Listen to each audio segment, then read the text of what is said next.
I've never used an air fryer. Can you believe that? We had a big conversation about this the other day. I don't know if it's a thing. We have a convection oven in a basket. I don't really, I think that's what it is. Because we have a convection oven, one of those fancy convection oven things. One of the settings is air fry. And I'm like, what is that? What is it? Tell me. I don't know. I don't know, but I'm going to chat GPT this while we're going, and I'll let you know what they say.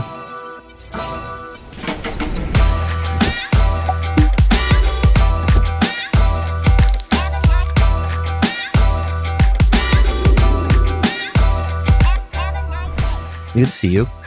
Likewise. Thanks for hopping on so early, although it's not early for you. Not early. Not at all. So just explain to me waking up at 2:30 in the morning, because that's so far past let's get up early. Like how does that even work? Like what time do you go to bed? I mean, restaurants close at 9, so probably right around there. But how do you even do that? How do you shut off? It's like around 9. It's around 9. I don't know. Just kind of like start to read a book or something, and I kind of doze off from there. I immediately start around 2:30, take my dogs out, let them go potty, and then start my day. 2:30 is around the time where nobody bothers me, so I go to the gym, put a workout in, come back around 4:30, and then start my day. So get ready. That's like 5.5 hours of sleep. Is that right? I'm one of those people that I think honestly functions better with less sleep. I think the more sleep that I have, the more useless I am. And it kind of sounds counterintuitive, but it actually makes me feel better. Do you use like a Oura ring or a Whoop or anything like that? No. Because I know it's going to tell me that my sleep habit is bad, but I can tell like myself that I feel better with less sleep. Well, it might tell you that your sleep is bad, but then if like you see a correlation that like, okay, whenever you sleep more, your HRV goes down, or, your heart rate goes up or something, maybe, there is those anomalies. I find the same. Like if I get 8 hours of sleep, I'm kind of groggy, but like right around 6-ish is when I'm good. But that in between, I actually ended up creating this app on my own that integrates with the Oura Ring. It wakes me up when I'm not in deep sleep. So it'll wake me up earlier. So it has to be earlier, not later. But like if I want to get up, 5 or something, it'll track like when I'm in light sleep. Because if I wake up during deep sleep, then I'm more groggy and tired. I think that was also part of it. Like even if I got 8 hours, if I woke up when I was still kind of in a deep sleep, because I got kids and, they just wake you up, then I would just be more tired. But I don't know how you like. I mean, I want to hear more about that, but that's definitely a different podcast, right? Well, I mean, we could talk about anything here, by the way. But 2:30 is just wild. Anyways, so I do want to hear like what is a day in the life of Kim. Why don't we start there? Because just the fact that you're starting at 2:30 a.m. means that your day is much different than others. But like, what is a day in the life of Kim? That didn't always start that way. I think since I've started living here in LA, I've started tracking my habits a lot differently. I've always been a morning person. For some reason, I know working in restaurants, you're usually a night owl. And I think for the past 23 years that I've been in this industry, I've always been a night owl. And for some reason, since I've started living here in LA and working at Goop Kitchen, I've started to change my habits.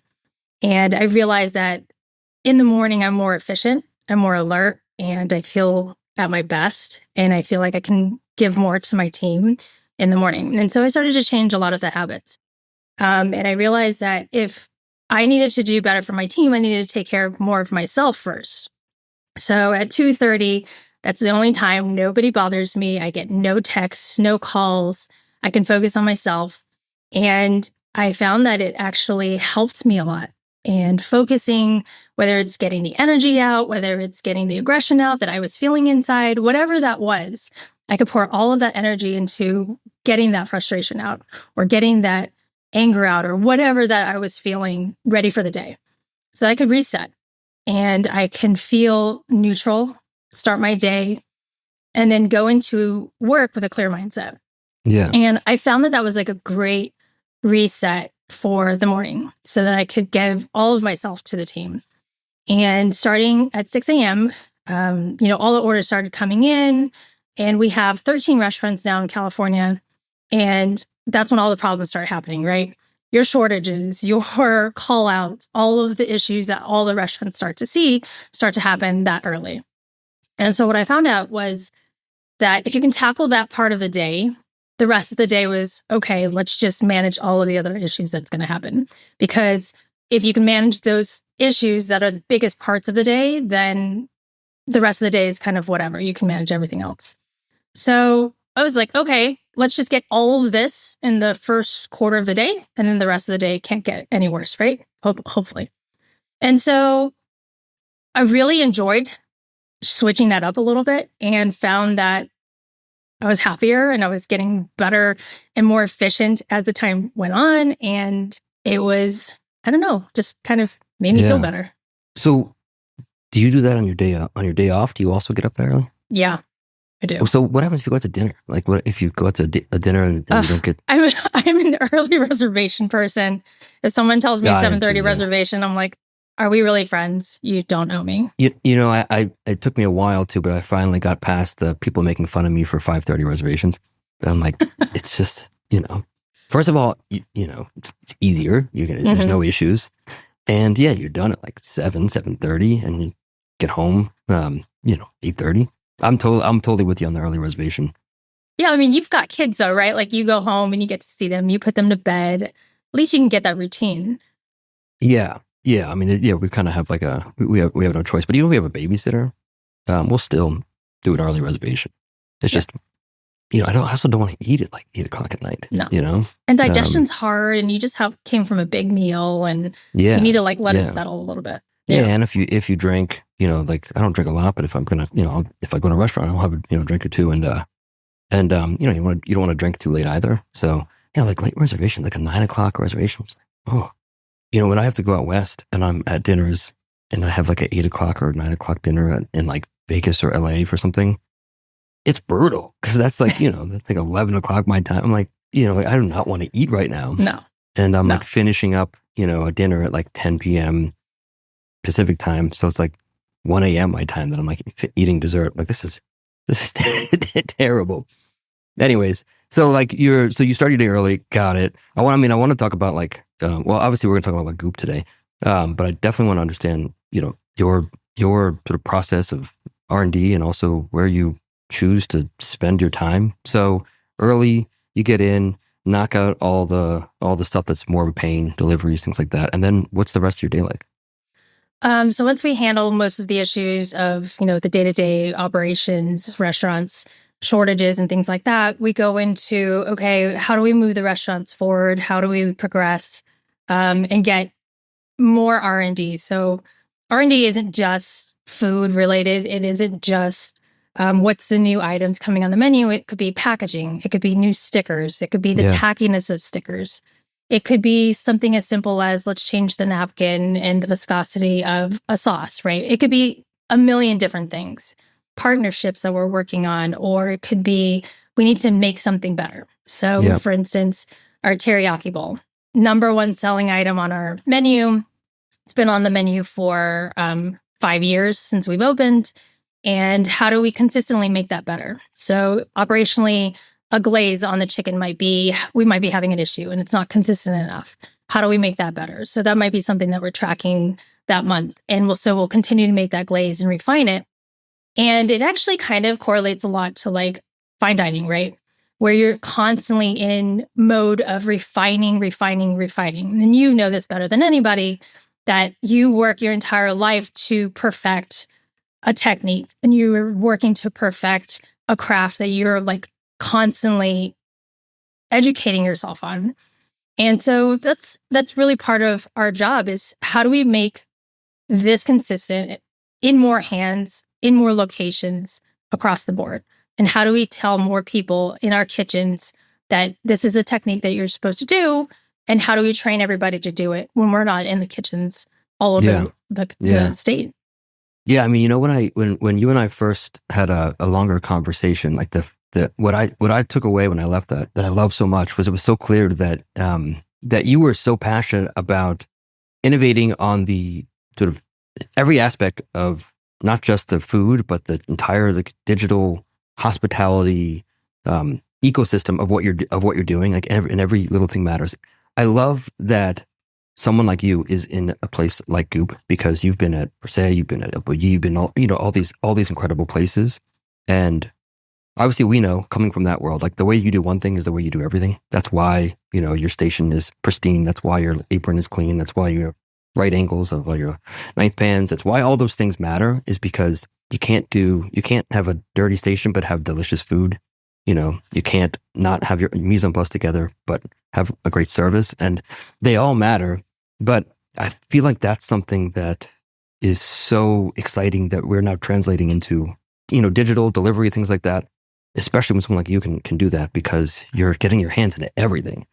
If the fact that you're saying R&D isn't just food, it's every little part of the experience. I'm excited just to learn more about like what that all looks like at Goop Kitchen, and maybe we start with like what's the gem, because you mentioned this, like I think it's like a role, right? Yeah. So a gem is our guest experience managers. And we created this because in a digital hospitality world, which doesn't really exist, you usually order from a platform. So it could be Uber Eats, DoorDash, Grubhub, whoever you order your, delivery from. And usually when there's an issue, you go back to the app and you say, hey, my cookie's missing. My order was incorrect. And usually they'll either refund you or they'll say, sorry, good luck next time, right? And that's the end of it. We hated that. We hated the fact that there was no connection. There was no human empathy that was coming back to you. And we said, well, why don't we change that? And so we surrounded ourselves with a team that really cared about that. And we created this guest experience manager team that basically comes in with that piece. And so we created this digital hospitality section in our company that basically handles that. So you can text, you can email, you can call us, and you can say, hey, my cookie didn't get delivered. I am so sorry. How could we have done that? Let me get this back out to you. And it's this level of hospitality that we don't have a server in our restaurants. We're completely ghost kitchen. We're only delivery. You can pick up in some of our locations, but there's no server to take that order from you. There's no server to say, oh my gosh, I'm so sorry that we messed up your order. Let me go to the kitchen and get it corrected for you right away. So we wanted to create that server experience, but, how can we do that through a phone? How can we do that through call or email or text? And so we found a way to make that a human experience. And we hired a team to make that happen. And we have this digital playbook of let's just create people, or not create people, let's just find people that care about this as much as we do. And I'll tell you, they take bullets every day, right? Like people are hangry and people are mad that you messed up their teriyaki bowl and that you got the wrong dressing for their salad. And I can understand that. Like, I can understand that there is a fact that your Cobb came with the wrong dressing and you were expecting this salad and you pay a lot of money for that to happen. Let's make that experience better for you.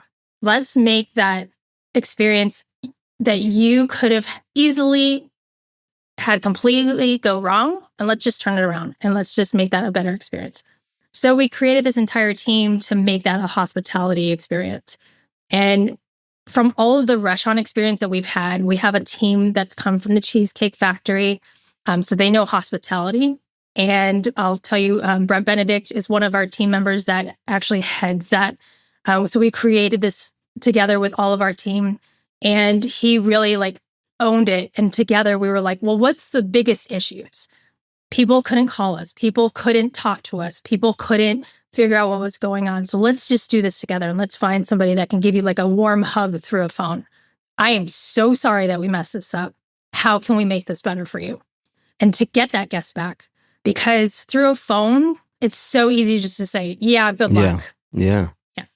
It's so funny. It's a very similar experience, like when there's a delivery issue with food, and when your plane gets delayed or canceled, they're just as angry, and there's so much this angry mob of people that otherwise would not be saying the type of things that they do to the poor person behind the desk, but they're saying some really, hurtful things, and really what everybody wants is just for someone to be like, man, I'm so sorry, that really sucks. You must be so mad right now. And I'd love to do anything I can, but they don't do that because they don't, take the time to. But the fact that you're doing that is really cool. But it's also that transactional piece, right? Like they're not a customer to us, they're a guest. And it's that flipping the script of one guest at a time. And you really need to like understand that it's not just a transactional piece, that we're still a hospitality company. And most of these companies that are doing digital hospitality are tech companies. Yeah. And they're not run with a hospitality group in mind. And so you're thinking like, okay, well, we're selling food. We should be a hospitality company. We are a restaurant company first. And if you're not getting that one guest at a time, what are you even doing? And so if you're not taking that into consideration, your mindset starts to flip when you think, they're not a customer, they're a guest. And that's a very big piece of like the ethos of who we are. Yeah, no, absolutely. I mean, really every company should be hospitality companies. A lot to learn from restaurants there. I think Will Goddard is smiling right now. But Exactly. So, by the way, I never even asked you this, but, obviously you have, this incredible, fine dining background, but how did you end up at Goop? Like, how did you get there? Lucky stars. Donald Moore, who is our CEO currently, he just called me out of the blue. And I think it was through one of the guys that I used to work with at Per Se, and he was a food runner. And I didn't even know he was a chef at the time. And Michael Israel, and I think he put a connection to me and just called me out of the blue and said, "Hey, do you want to do this flower child?" I said, "No, that's not really for me. Thank you, though." And then a year goes by and I get a call from him and he goes, "Hey, Gwyneth Paltrow is doing this ghost kitchen concept." And I said, "Well, I'm not really a celebrity chaser. I love Gwyneth Paltrow. She's great. I love her brand. I think it's really cool. I don't really see myself in delivery space." And he said, "Well, why don't you just come down and see what it's like?" And I saw it. They told me what it was. And I said, "Well, this is a really cool challenge, but, do you think that this is really going to take off?" And they said, "Well, what do you think? Would you be interested in coming here?" He said, "You've got a lot of fine dining experience. Do you feel like you would be interested in doing this?" And I said, "Well, this is a really unique challenge. And I think that it would be very unique. I've never done gluten-free, no sugar, like light sugar. It's like no corn products, no, like all of these things that I've never done before." Oh, like no corn, like no corn syrup. No corn syrup, corn flour, corn of any kind. No corn, like you can use like fresh corn? Nope, no processed sugars. Yeah, it was all of these things. And I said, "Well, I've never done gluten-free ever in my life on purpose." And I said, "Well, this is kind of a unique experience, but, why not?"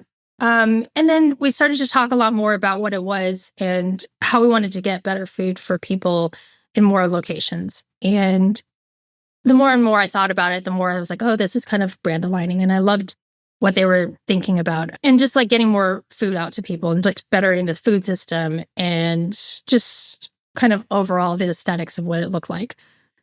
And so we started to talk a lot more and they said, "Well, is this challenging enough?" And I said, "Yeah, it's very challenging." And it kind of makes you think a lot harder in terms of how you want to create food.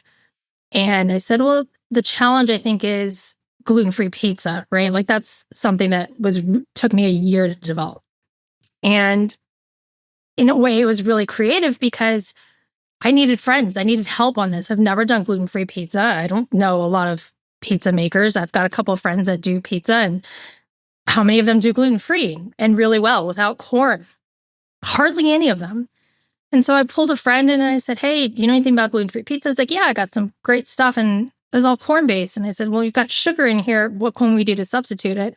And so we started tweaking it a lot and just realized like falling in love with like the process of it all, right? And just like everything that a chef loves, just nerding out and just like tweaking here and there and just making that better.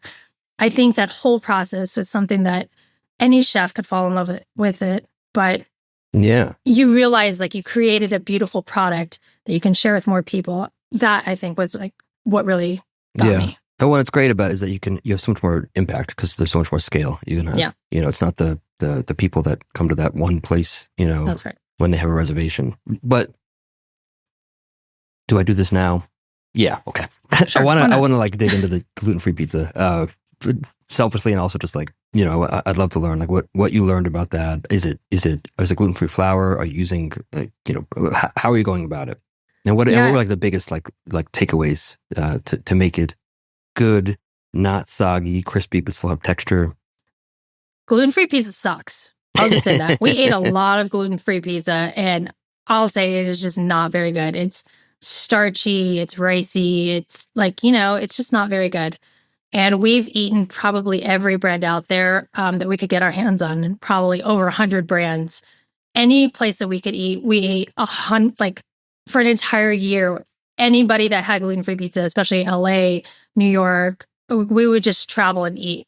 And it wasn't very good. And so we said, okay, well, what's the best part about gluten-free pizza that we did like? How do we get that crispy bottom? What kind of cooking techniques can we use? And we found some things that really helped. We're still trying to tweak that and still trying to make it better. It's that soggy bottom of any pizza that's, the steam is the hardest thing that you're trying to figure out. I'd still love to still get a crispier bottom. Getting that ventilation is really important in the box, but then it's that thin, crispy pizza that we like. And so, we're still refining it and we're still trying to make it better. I'm never going to say it's perfect, as any chef would say that nothing's ever going to be perfect. But, we are using a gluten-free flour mix. And so it's a couple of different flour blends. And without corn is a very hard one, because corn was a really great moisture barrier. And I think it really helped with the steam, and it like actually kind of absorbed a lot of it and gave it a little crispier bottom. But the challenge was, how do you remove the corn and get it crispier? And so you use a good amount of fats to make that happen. So olive oil is like a really good Interesting. moisture barrier. Yeah. Gotcha. Yeah, because I know like New York style pizza has it's more sugar in it, so it's slower cooking, so it doesn't burn, but it's like more of the the bottom has got more structure, and then like there's the Neapolitan style with less sugar but like high heat. Do you go like super like fast high heat, or is it lower and slower? High heat for a couple minutes. Yeah. I imagine when there's not as much sugar, you can go higher heat. Yeah, but then we also had an issue because it is rice flour based. Like, how do you get that to not look so white in the middle, right? Like, it doesn't look like crispy and golden brown enough. So how do you get that a little People bit more? do not use rice flour enough, by the way. Yeah, I agree. It has such like, I mean, it's, like I always go, I'll go to H Mart, look at like the rice flour for tempura. It's like so good. It is very good. We were frying oysters last week, and the mix had rice flour, and it's just like so crispy. Anyways, what are some of the other gluten-free challenges that you've been excited about, or like are the detriment of your existence? Baking was a hard one.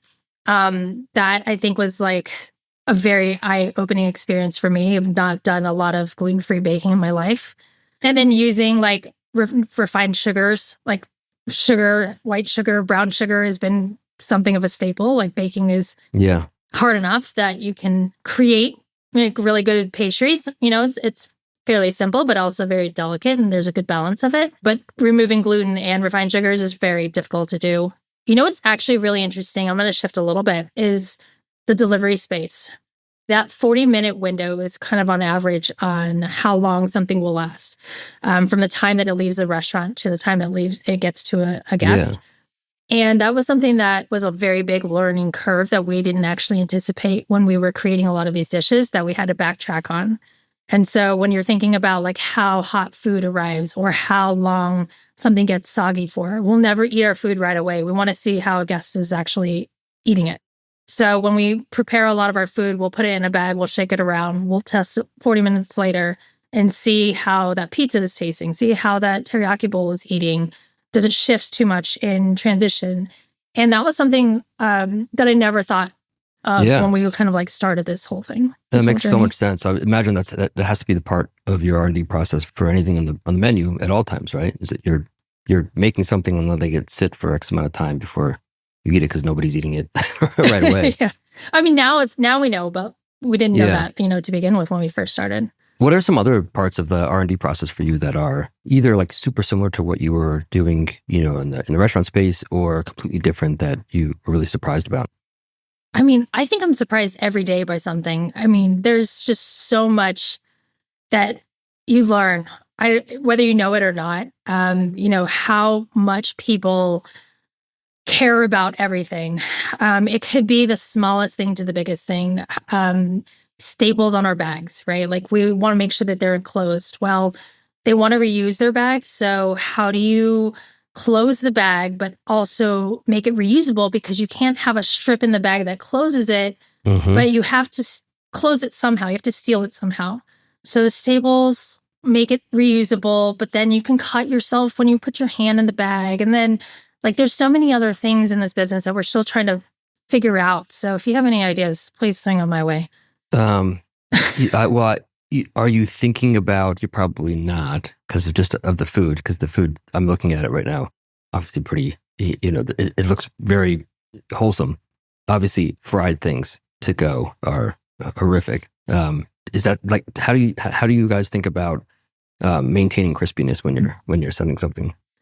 Crispiness is either dehydrated or like we don't really do a lot of fried things. It's not really something that like is kind of in our realm yet. I think that might be something down the line. You could do.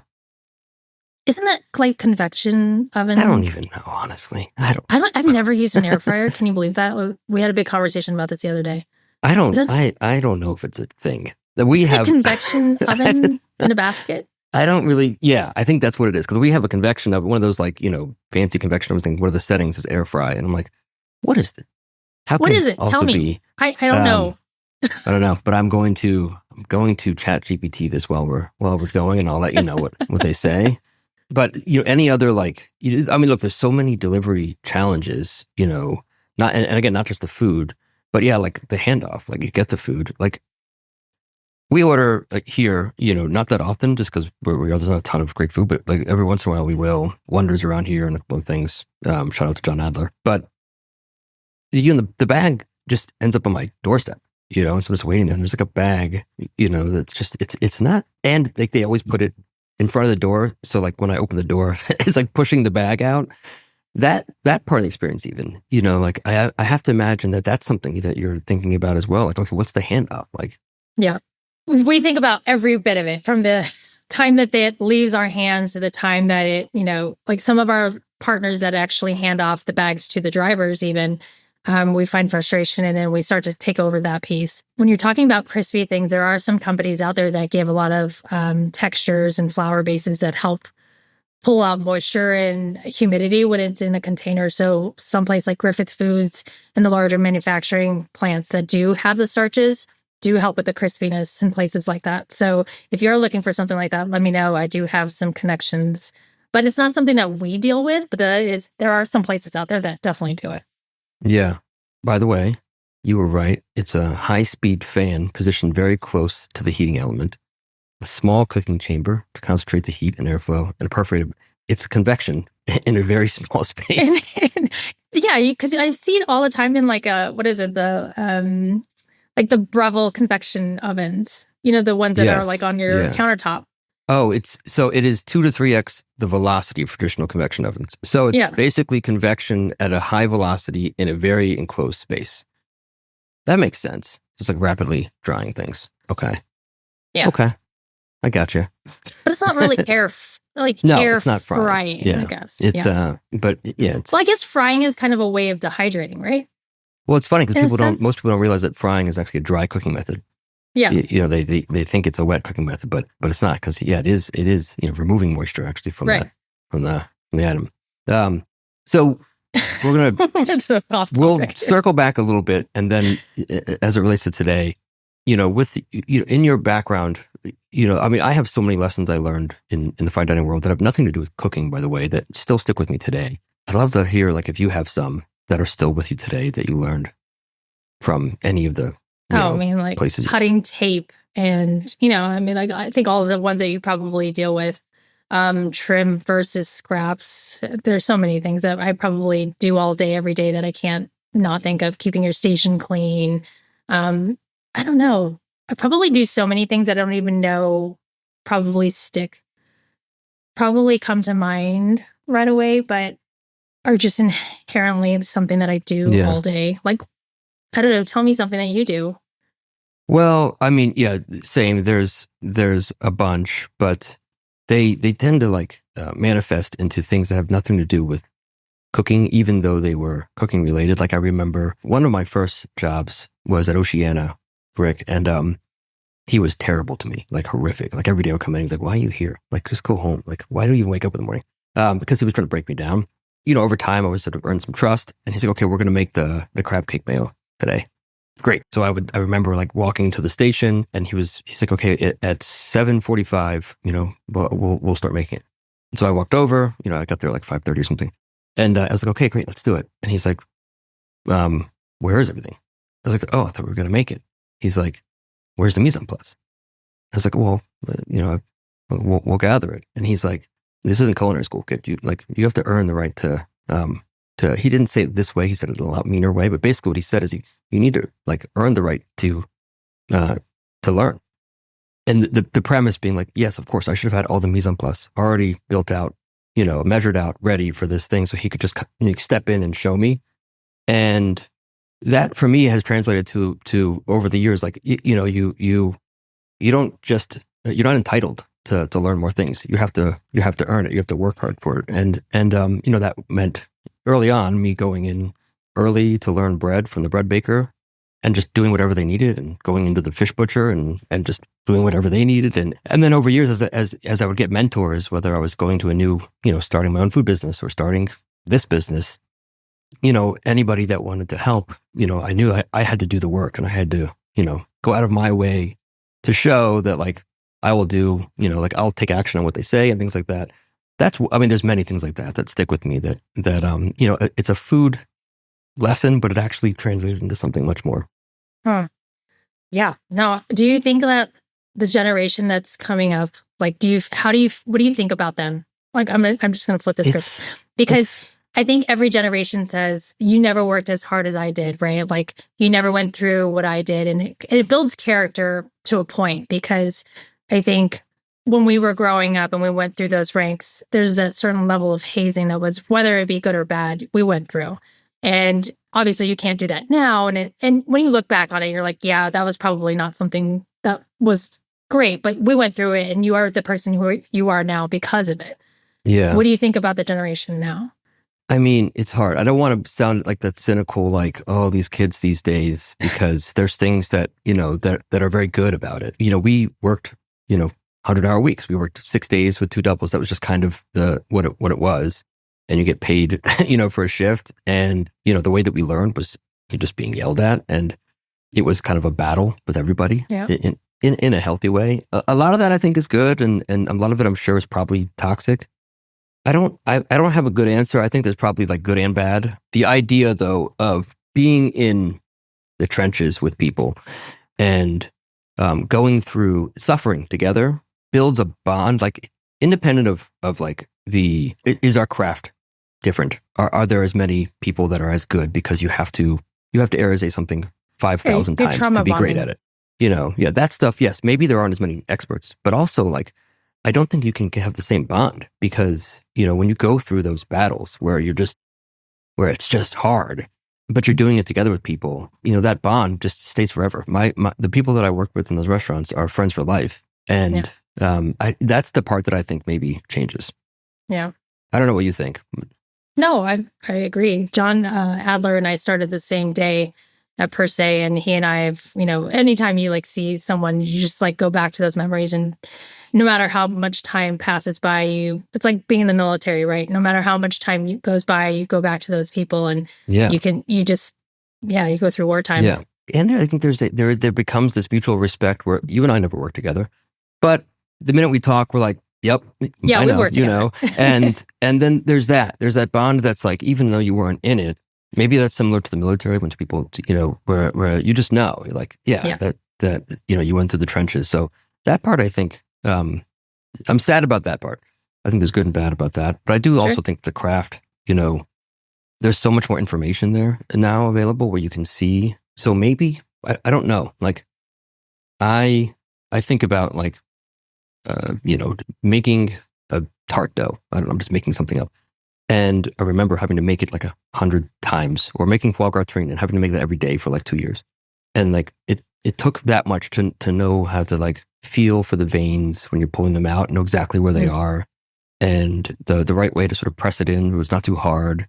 And the right way to make sure you have enough space so that like after it melts and you pull the fat off, like how to make that thing was like a lot of trial and error over a lot of time. Today, probably somebody could just make a YouTube video of all of that. And then you have the exact, like all the learnings over the course of, 10 years, you could probably put into a video if you wanted to be very explicit. And someone could just have that all, in a day. They have to watch it a bunch of times. But I don't know if that's good or bad. Maybe that's just better. Maybe that, just means that now you can do more. I think there's something good to be said about both the future and the past, right? Like, I think there's something that you can learn from both.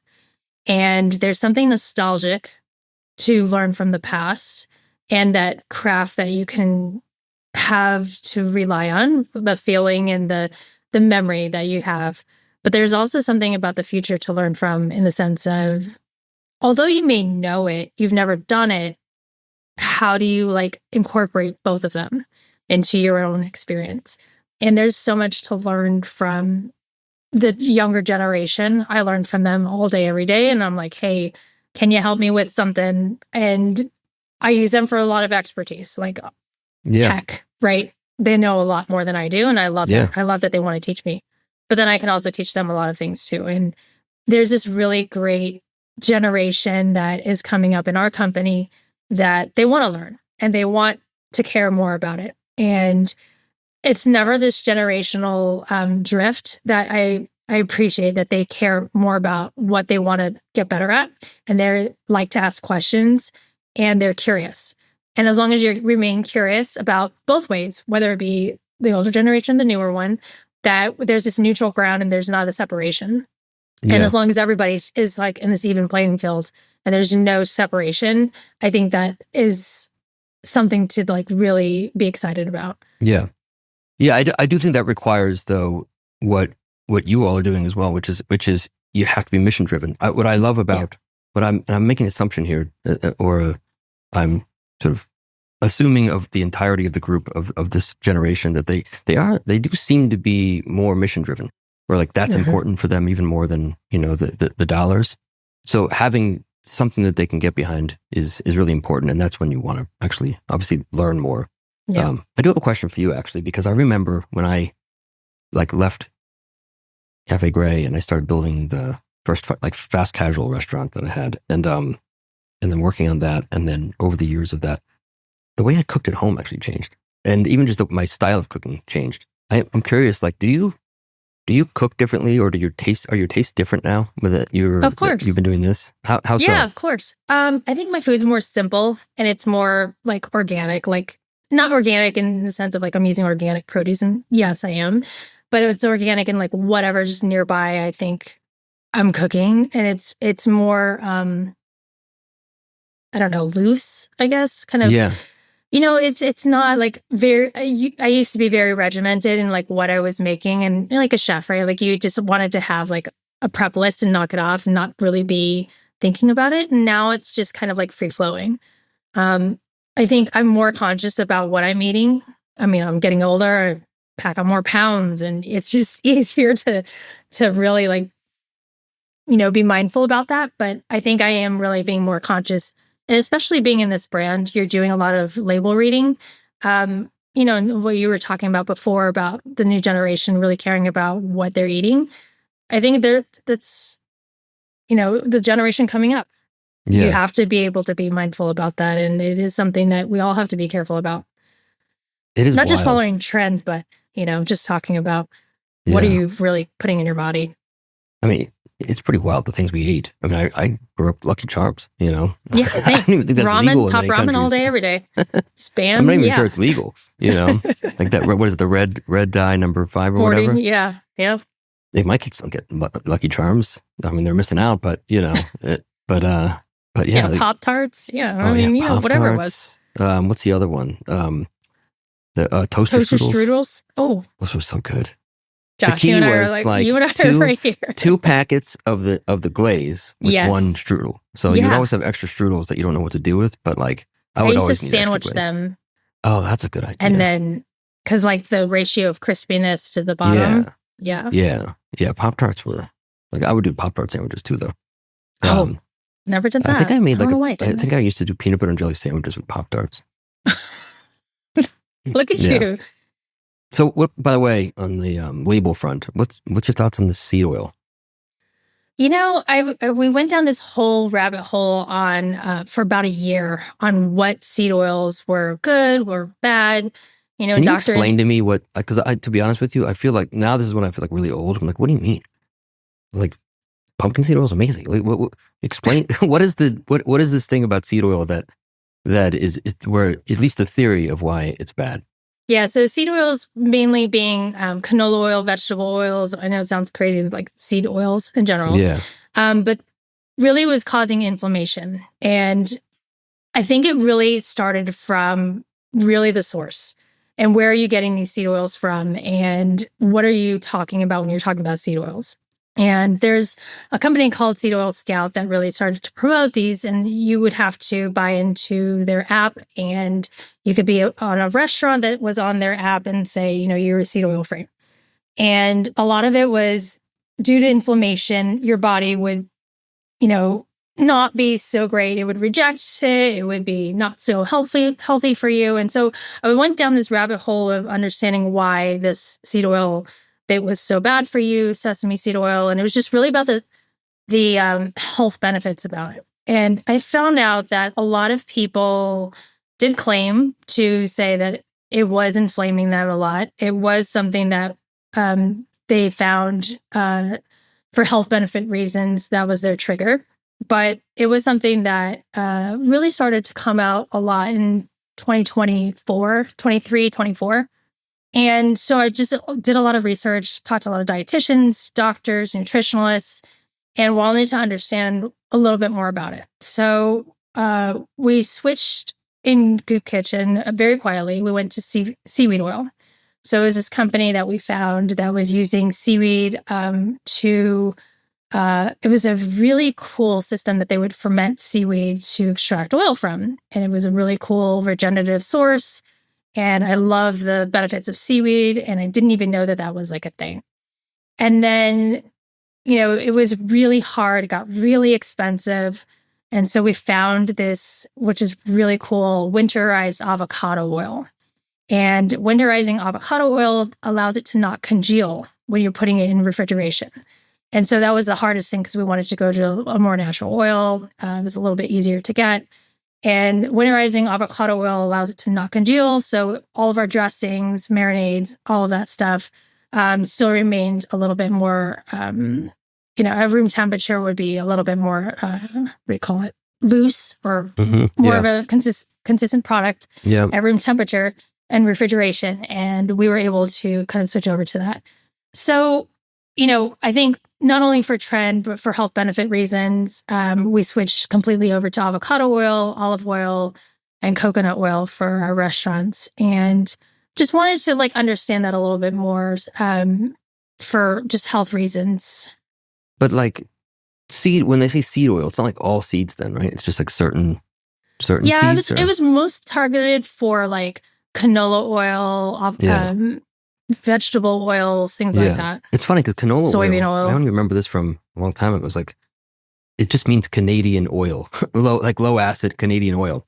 It's like rapeseed, right? It comes from the rapeseed plant. Safflower oil was in there. Yeah, it's like the seeded base. Yeah, cotton seeds, things like that. I mean, peanuts give you inflammation. Yeah. You know, I remember from the time at Little Bee, whenever we put peanut butter on something, we always like sprinkle, we put like great fresh turmeric on there because turmeric's supposed to remove inflammation. But a lot of things give you inflammation. Wait, what were you putting turmeric on? One of the dishes, we just had like, you know, or a couple of them actually. We just put, you know, like we would use things like, actually this guy, really great chef named Gabe Kennedy, you know, was very plant-based. And we added all of these other sort of adaptogens and things like that to the menu. And turmeric went on a bunch of stuff. There was like, you know, ashwagandha, a bunch of different mushrooms and things like that. But remember the turmeric is like, you know, anti-inflammatory and peanuts are inflammatory. So we would always combine the two, you know. So, you know, it makes it sound like all seed oil is bad. It sounds like it's just certain ones.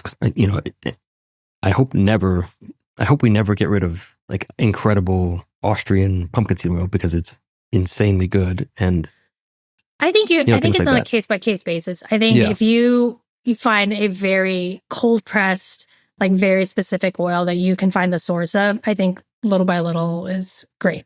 I Yeah. don't think that if you're finding like a perfectly sourced pumpkin seed oil is going to hurt you. I think everything in moderation is going to be fine. Yeah. They were mostly talking about like frying oils and cottonseed oil and all these things, you know. Yeah, that makes sense. So you guys are scaling a lot. I mean, I know some of this already, but like, how are you thinking about growing outside of California?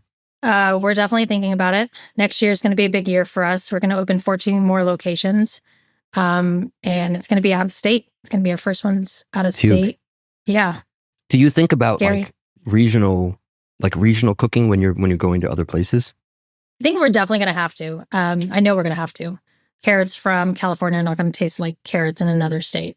And so we're going to do a lot of work and traveling this year to make sure, our recipes are consistent. And if not, what are we going to do to rectify that? Yeah, and will there be cultural things like if you're in, I don't know, like the Louisiana, are you gonna have like a gumbo kind of thing? Probably not. Just we want to make sure that it's like brand aligning, right?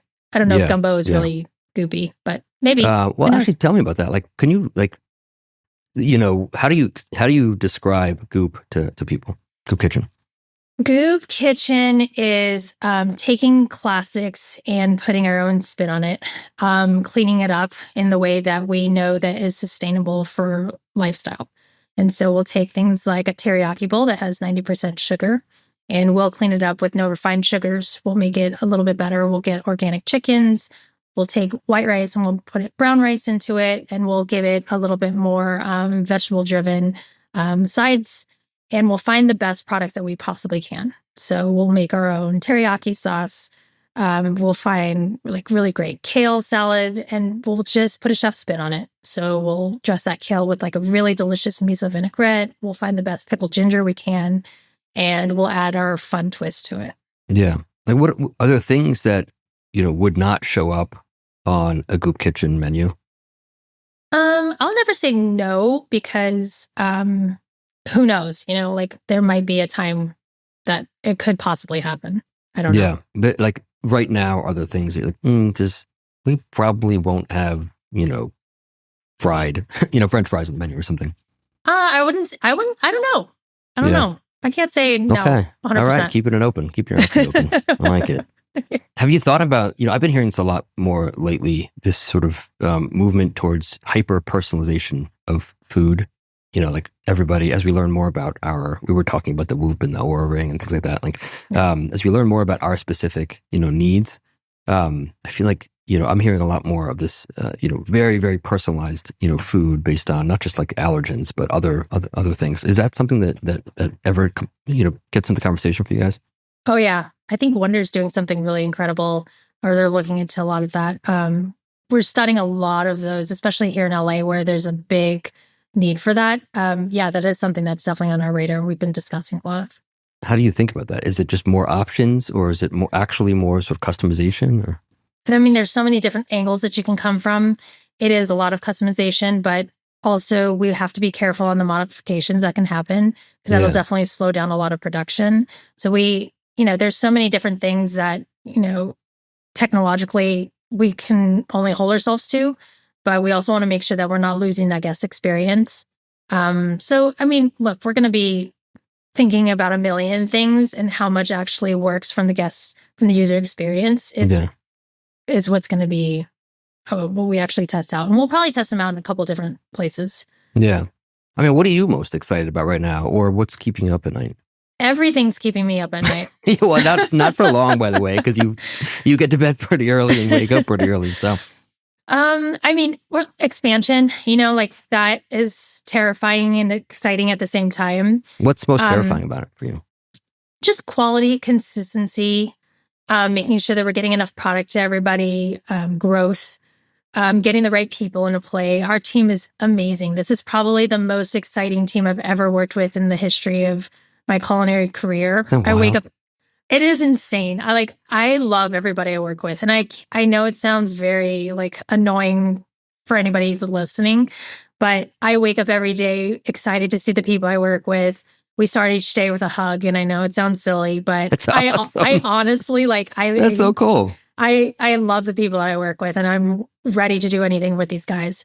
We help people move. We help people get cars. We help people find places. It's more of a family here. And I know I know it sounds really like kumbaya, but Sounds amazing. the people here, the culture here is incredible. Just to divert for a minute, like why? How did that happen? That's not common. It's not common. And that's the reason why. Like, we're tired of these places that are just like, you know what? Come work here. You can work from home. Like the la-di-da of every corporation that has ever become. Like, let's just change the landscape. Let's change the way we treat each other. Let's change the way that every restaurant company has ever been. And let's like treat each other with empathy. And like the best way to get to the end goal is to say what's best for the guest and leave it on the table and move on, right? Like everybody's going to have an opinion. Everyone's going to get mad. Everyone's going to be whatever in a meeting and leave it on the table. And then we move on. And for some reason, this is the best team that can actually do that. Nobody leaves with hard feelings. Nobody gets upset. We leave a meeting. Cool. Great. You got this. You got that. Great. And you feel like everybody has been heard.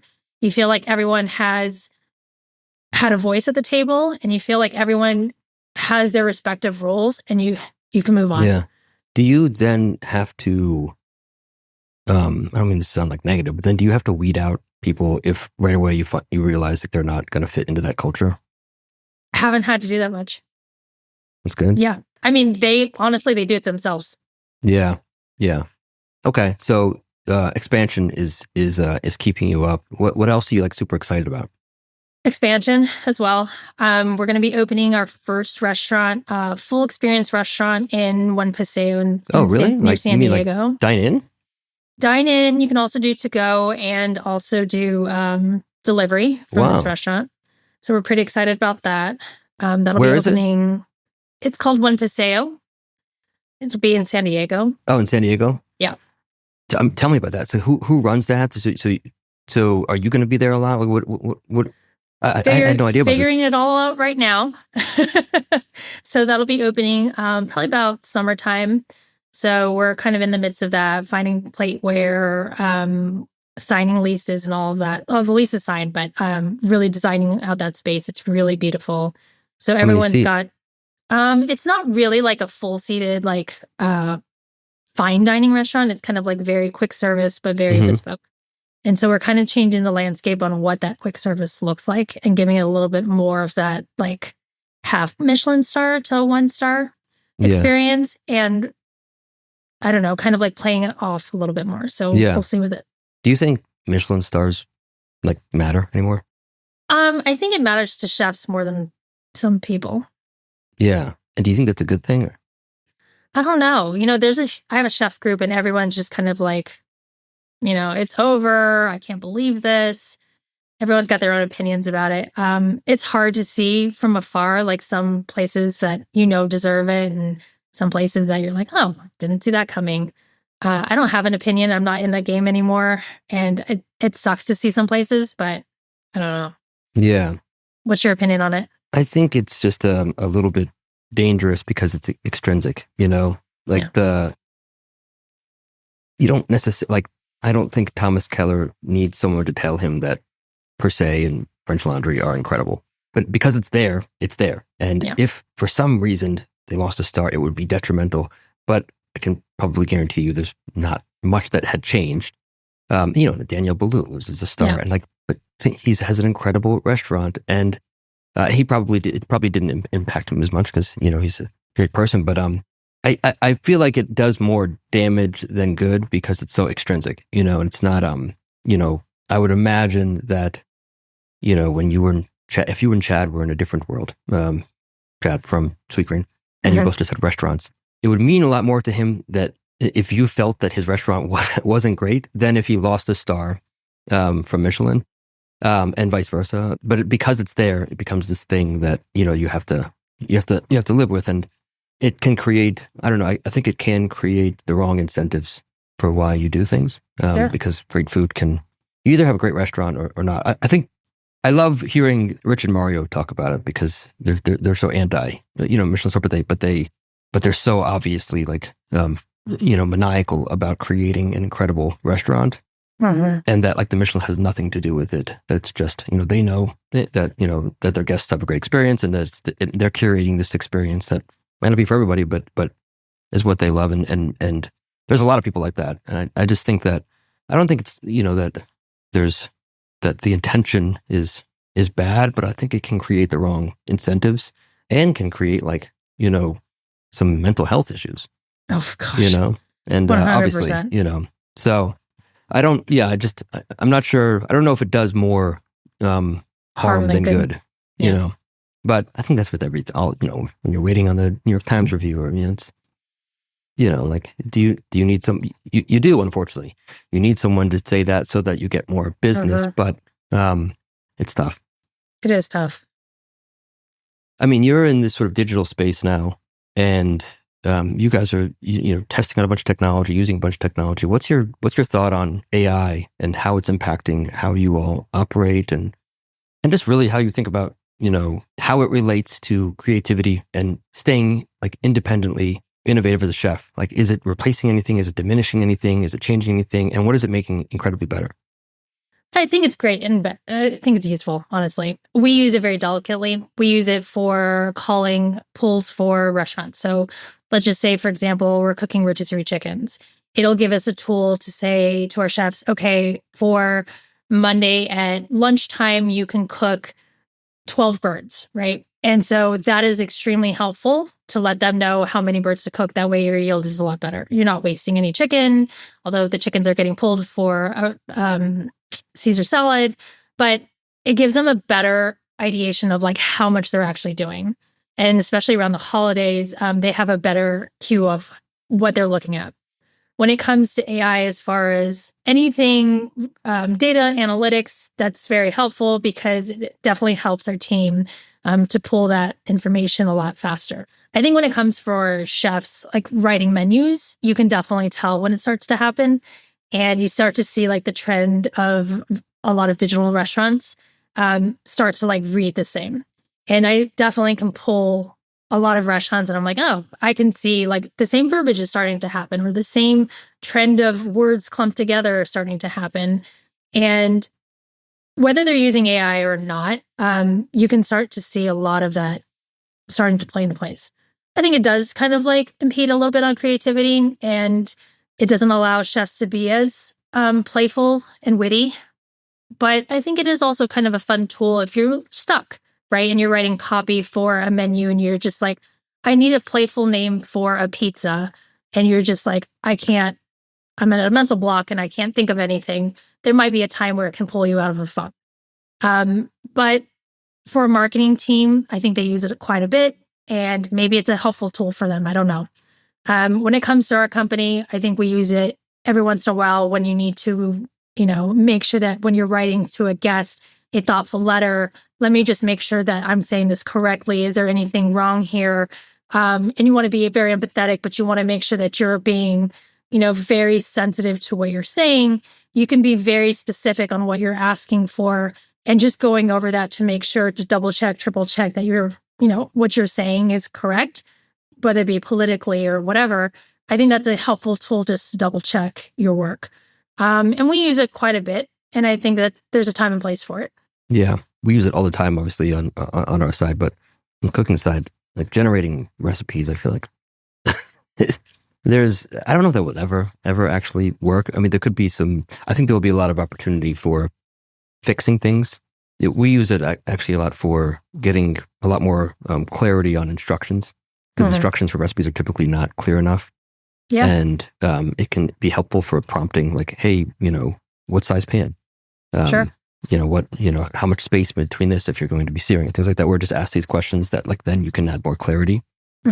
My wife has tried like asking GPT for a recipe for XYZ, and it's never, I don't think it's ever actually worked. I think the more specific you can get, the better.